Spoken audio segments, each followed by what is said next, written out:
Ngayong asal tao na si Ana, kakayanin ba niyang mga pagsubok na ito? Kakayanin ba ang kilig? May trabaho na ako!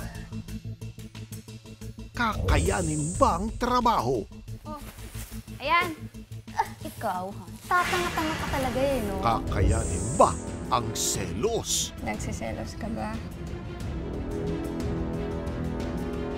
Kakayanin ba ang mga kontrabida? Huwag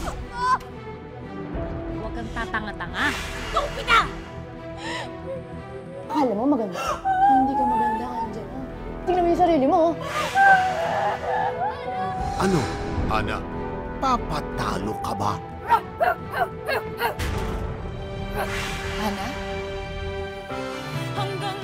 Hanggang makita kang muli, 3:30 p.m. sa GMA Afternoon Prime.